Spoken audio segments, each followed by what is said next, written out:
Bonjour tout le monde, je m'appelle Patrick Chêne, donc vétérinaire ostéopathe en Ariège, donc à l'autre bout. Et en fait, ce n'est pas cette partie-là de moi que je vais vous présenter, c'est-à-dire que cette partie-là, ça fait 25 ans qu'elle travaille et qu'elle constate une chose, c'est que pour ce qui est de la santé, parce que je soigne aussi des gens en ostéopathie, pour ce qui est de la santé, eh bien, on s'est laissé dépouiller de notre autonomie de pensée par le système tel qu'il est fait. Et puis un jour, chez une cliente qui a une association de sauvegarde de chevaux, je trouve un livre sur une table qui s'appelle « Manifeste gourmand des herbes folles ». Alors je ne sais pas si vous avez lu ce livre, mais ce livre, je l'ai lu aussitôt, je l'ai dévoré. Et là-dedans, en particulier, il y a un personnage que vous connaissez peut-être qui s'appelle Gérard Ducerf et qui nous explique globalement ça, c'est que on est des gros destructeurs de nature et globalement, elle s'ingénie à mettre sous nos pieds, là où on écrase de l'herbe, les plantes qui sont bonnes pour nous. Et là, ce fut une révélation pour moi. Donc j'ai fait ce que je sais faire après des années d'études. J'ai acheté des bouquins, j'ai lu des kilos de livres sur les plantes sauvages. Et puis je suis sorti de ma maison et puis j'ai essayé de ramasser des plantes sauvages. Et là, j'ai été absolument bluffé de voir à quel point, en quelques années, une cinquantaine d'années, collectivement, on avait été pris dans notre société, en tout cas, pas partout, et pas tout le monde, mais moi en particulier, et je m'en suis très voulu de ça, mais bon, c'est fait, on essaie de réparer, pris d'une amnésie totale par rapport à ce que c'est que la nourriture et ce que sont les plantes pour nous. Et effectivement, on se retrouve avec des champs cultivés qui sont des zones où la terre est morte, où pour que la plante est la seule qu'on a mise vive dessus, il faut lui mettre de la chimie à gogo, que ce soit des engrais, des pesticides, etc.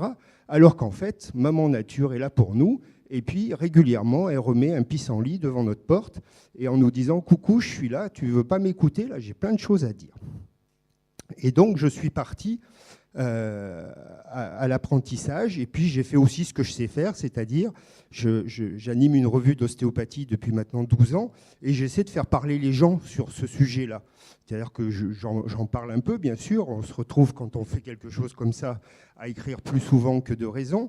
Mais l'idée, c'est de faire parler les autres. Et donc, cette revue, qui s'appelle Le Cueilleur-Culteur, eh bien, elle est là pour effectivement être coopérative et faire parler tous les gens et essayer de réinvestir la chose, mais d'une façon que je vais vous présenter là. C'est-à-dire qu'en fait, quand on parle de cueillette sauvage à quelqu'un, il y a deux choses. La première, c'est le sauvage, c'est loin de chez moi.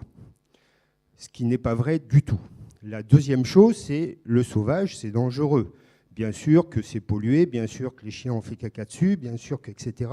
C'est sûrement en partie vrai, mais pas toujours, et c'est sûrement pas la majorité des cas.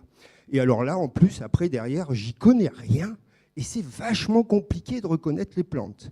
Alors vous pensez bien que le pissenlit et l'achillée millefeuille, qui sont deux plantes qui absolument partout et en permanence, ils rigolent bien parce qu'il suffit juste de les regarder, et quand on les a vus une fois, on sait exactement qui ils sont. Et donc, ce que je voudrais comme... puisque le sujet, il est les plantes et une action inspirante, c'est effectivement, j'ai appris pendant ces 2 années où tous les soirs, je me suis fait une salade sauvage, j'ai appris 30, 40, 50, 100, 150 plantes à manger, à mettre dans mon assiette. J'ai appris à cueillir ces plantes pour des restaurants. J'ai appris à donner des journées où j'explique aux gens, écoutez, regardez, c'est très simple. Et là, en fait, ce que je voudrais qu'on fasse tout de suite, c'est une promenade ensemble. Ce matin, on a brassé des idées, dont certaines étaient philosophiques, d'autres spirituelles, etc. Et en fait, on va le mettre en pratique ici et maintenant. Parce que le message, moi, que je voudrais vous faire passer, à avoir entendu ce que j'ai entendu ce matin, il est simple. Cette plante, c'est la bourse à Pasteur. Vous la connaissez, vous ne la connaissez pas. Elle est sur l'esplanade, là-haut. Donc, en fait, le sauvage, il est ici. Cette plante, c'est le laitron maraîcher. Elle a même été cultivée pour donner de la salade. Elle est sur l'esplanade au-dessus et vous ne l'avez jamais vue dans un jardin. Celle-là, bien sûr, vous la connaissez, c'est le pissenlit.